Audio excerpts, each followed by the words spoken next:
अस्सलामुअलैकुम फ्रेंड्स, कैसे हैं आप सब। उम्मीद करता हूँ आप सब खैर खैरियत से होंगे। मैं हूँ आपका दोस्त मोहम्मद आकिब बर्ड चैनल में आपको खुशामदीद कहता हूँ। फ्रेंड्स, जो दोस्त चैनल पर न्यू हैं उनसे गुजारिश है कि चैनल को सब्सक्राइब कर दें और बेल आइकन को दबा दें ताकि हमारी मज़ीद आने वाली हर अच्छी वीडियोज़ आप तक बआसानी पहुँच सकें। तो फ्रेंड्स, आज हम बात करेंगे कि चूज़ों को और मुर्गियों को सोकड़ा क्यों हो जाता है और सोकड़े की क्या इलामात हैं और इसका इलाज क्या है। इंशाअल्लाह ताला फ्रेंड्स, हम आपको आज़मूदा नुस्खा बताएंगे जो मैंने खुद बहुत बार आजमाया हुआ है। इंशाअल्लाह ताला आपकी मुर्गियों को या चूज़ों को जिसको भी सोकड़ा हुआ है, इंशाअल्लाह ताला आप एक दो दफ़ा के इस्तेमाल से आपकी मुर्गियां या आपके चूज़े इंशाअल्लाह ताला ठीक हो जाएंगे।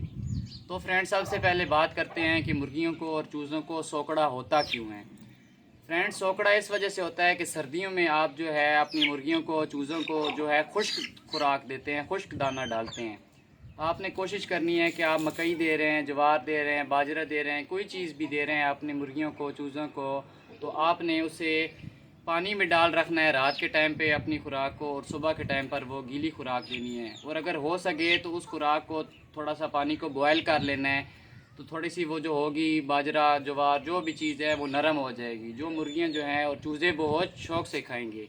इस वजह से खुश खुराक भी नहीं होगी। सबसे पहले आपने ये कोशिश करनी है कि लाजमी जब भी सर्दियों में खुराक देनी है तो अपने परिंदों को, अगर आप उबाल नहीं भी सकते तो आपने गीला करके बाजरा जो है पानी में डाल के कुछ देर रखना है, उसके बाद अपनी मुर्गियों को और चूज़ों को डालना है।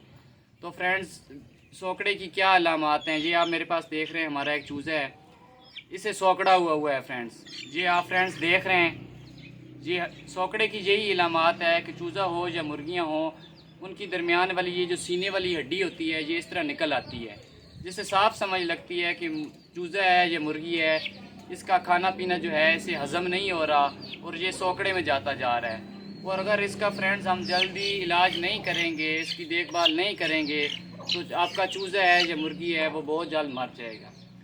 तो फ्रेंड्स, आपने क्या करना है सोकड़े के इलाज के लिए, आपने फ्रेंड्स ले लेनी है दही। दही लेके फ्रेंड्स आपने ऐसा करना है कि दही को मलमल के कपड़े में डाल देना है। आपने रात के टाइम पर किसी मलमल के कपड़े में डाल के उसे आपने किसी ऊंची जगह पर टांग देना है, ताकि सुबह तक जो दही का पानी होता है वो सुबह तक निचड़ जाएगा बीच में से, और जो है दही का जो सिर्फ है फोक सा रह जाएगा। सुबह के टाइम पे आपने ऐसे करना है, उसी मलमल के कपड़े में से जो दही का फोक होगा वो आपने ले लेना है, और जो पानी होगा वो रात के टाइम पर सारा निचड़ जाएगा। आपने वो दही का फोग ले लेना है, तो सुबह के टाइम पे आपने अपनी सारी मुर्गियों को जिन जिन को सोकड़े की शिकायत है या चूज़ों को, आपने उनको अलहदा बंद करके अलहदा से ये दही वाला फोग जो है देना है। इंशाअल्लाह ताला आप एक दिन या 2 दिन के इस्तेमाल अगर आप करेंगे, इंशाअल्लाह ताला आपकी मुर्गी है या चूज़ा है इंशाअल्लाह ताला बहुत जल्द ठीक हो जाएगा। मिलते हैं फ्रेंड्स नेक्स्ट वीडियो में। वीडियो अच्छी लगी हो तो वीडियो को लाइक कर दें। अल्लाह हाफिज़।